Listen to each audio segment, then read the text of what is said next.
and then placing them in quality watch cases made by British companies. The duo distributed the timepieces to jewelers that added their names to the wristwatches. Then, in 1908, they decided on the name Rolex because Wilsdorf wanted his brand to be easily pronounced in any language. More than a century later, Rolex is responsible for most of the major innovations of luxury watches and managed to make more than $7 billion a year in sales. But the question remains, why is Rolex so expensive? To answer this question, we first need to establish exactly how expensive Rolexes are. The Swiss brand is responsible for the 3rd and 8th most expensive watches in the world. A Rolex Paul Newman Daytona sold in 2017 for $17.753 million, or $18.5 million when adjusted for inflation. After 12 minutes of bidding, the watch was sold to a bidder on the telephone, setting a new record for the highest price ever achieved for a wristwatch at auction. More than 400 people from all over the world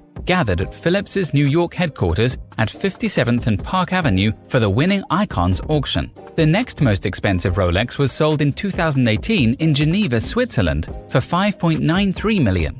Of course, we can't forget to mention that the seller of this watch, John Goldberger, graciously donated it to be auctioned, with all proceeds going to the charity Children Action. But these watches in question are more valuable because they are rare, vintage watches made in 1968 and 1970 respectively, making them extremely collectible. So how expensive is the average Rolex watch? The Oyster Perpetual is the lowest priced model of Rolex, and it costs a little over $5,000. It is important to understand that this is an entry-level price for the wristwatch. There are several other models for sale under $10,000, including the Explorer at a price of $6,550, the Datejust 2 for $9,000, the Submariner at a starting price of $7,500, and the Milgauss for $7,650. This may seem like a lot of money for the average person, because $7,000 could serve as the down payment on a car or a luxurious vacation. But these entry-level watches are not representative of the higher-end Rolexes, which regularly sell for more than $20,000. This cost can be explained in a number of ways.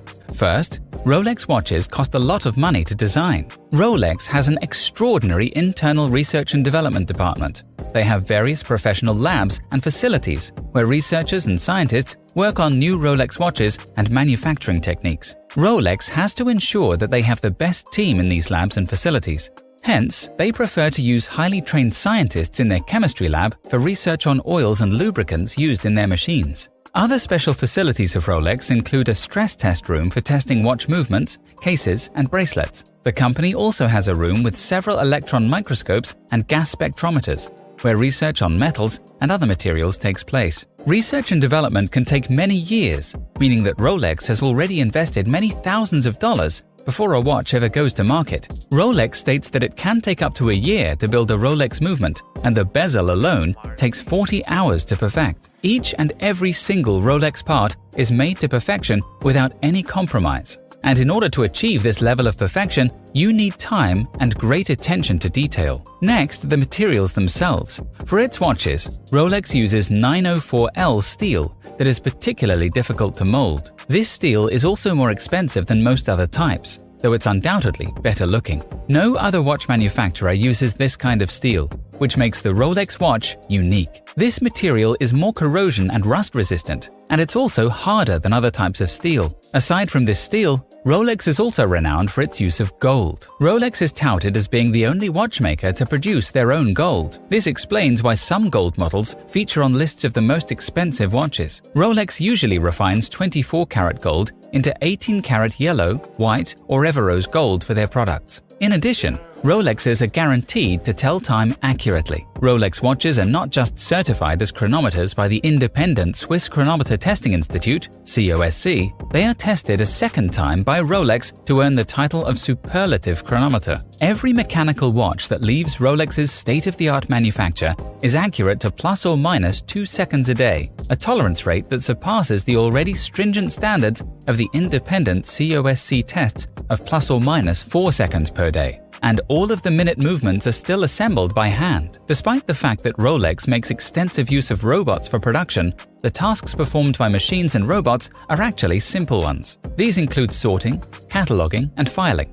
In fact, watch movements and bracelets are usually hand-assembled. Before watches are sent to COSC for chronometer certification, they are often double-checked and tested by humans to ensure high quality. This is even more remarkable considering that Rolex produces between 800,000 and 1 million watches a year. By producing so many pieces in-house, Rolex is able to control the production and ensure that every piece is held to the same strict standard. It also allows Rolex to be truly independent since they aren't reliant on other companies and manufacturers for their parts. In addition, these watches hold up under pressure. This all began with the launch of the Rolex Submariner in 1953. With the Submariner, a professional dive watch capable of fathoming depths of 100 meters, opened the hatch on a new underwater world and became a vital part of the James Bond persona. Today, this iconic dive watch is water-resistant to 300 meters and features a scratch-resistant ceramic insert on the rotating bezel and a cool, long-lasting blue luminescence. The 40mm steel Submariner model with a black Cerachrome bezel and black dial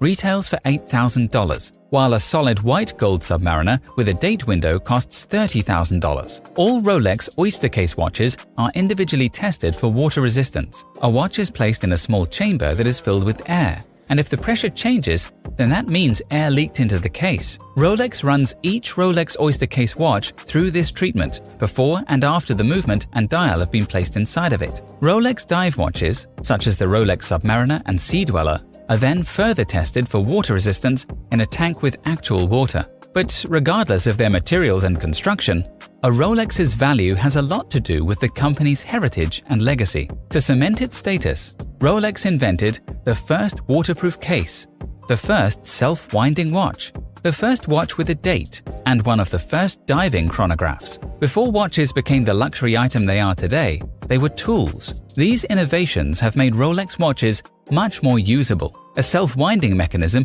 enables the wearer to avoid having to wind the watch every night. A waterproof case allows a diver to take the watch down with them and time their dives. And a driving chronograph allows race car drivers to time their laps with precision. These innovations also make it easier to wear the watch every day. Rolex also understands the importance of celebrity endorsement. In 1927, the company approached Mercedes Gleitze, the first woman to swim the English Channel and the first person to swim the Strait of Gibraltar, and asked her to wear the new Rolex Oyster watch, complete with waterproof case. The swimmer agreed and wore it around her neck during an attempt to swim the channel. Though she didn't actually complete the swim on that attempt, Gleitze's celebrity status catapulted Rolex's name into the public consciousness, and Rolex was able to talk up the fact that the watch kept time even after being submerged in cold water for hours. This greatly increased brand awareness and the public's opinion of Rolex's quality. Since then, Rolex has gotten its watches in the hands of many of the world's most powerful celebrities, like Brad Pitt, the Dalai Lama, Che Guevara, Fidel Castro, Mao Zedong, and Drake. Very few qualities unite this group besides their love of quality watches. Thus, Rolex benefits from their endorsements. And they didn't stop there. In the 1980s, Rolex began a massive awareness campaign to subtly incorporate the Rolex name in everything related to time and success. Travel to any airport worth going to today, and you can be sure you'll find a lot of Rolex-branded clocks. The same goes for popular sporting and cultural events. And then there's the big question: is buying a Rolex a good investment? In the past, certain watches have skyrocketed in value, mostly due to rarity and quality, while others have flatlined. Over time, we have seen that generally the best Rolex investment has been in the sports model category. And of these, the Rolex Daytona and Rolex Submariner valuations have both performed well over time. Special editions, or those in limited supply, have also seen the valuation of the initial investment perform well over time. For example, the Rolex Hulk Submariner, the Rolex GMT Master II, Batman, and the Rolex Deep Sea Blue. Discontinuation of a model also increases the value of a Rolex investment, particularly when there have been limited numbers produced. A recent example of this was the Rolex Sea Dweller 4000, which was not overly popular whilst in production,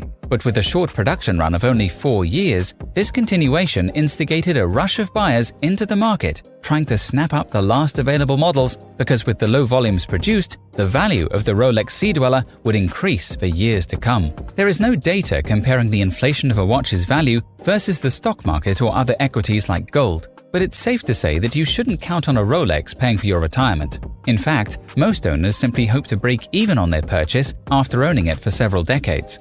Experts agree that you should only buy a Rolex if you truly desire one, not if you consider it a long-term investment. As with other luxury brands, Rolex also depends on the idea of scarcity. If there were plentiful Rolexes on sale on every street corner, their perceived value would decrease greatly. As a result, Rolex tries to limit the number of watches they produce and even buy back their own products to cut down on the second-hand market. In fact, in recent years, Rolex has been facing a shortage of its products. This mostly had to do with the scarcity of metals that they depend on for their products. The chronic shortage of steel sport watches from Rolex and Patek Philippe in the US helped send retail sales of precious metal watches soaring in the first half of 2019. The shortage of many steel models has had a positive impact on precious metal models, said an expert. We're seeing a continued demand for steel sport models from many of the leading luxury watch brands, which can't keep production at a high enough level to meet overwhelming consumer interest. However, Rolex has been around for over a century,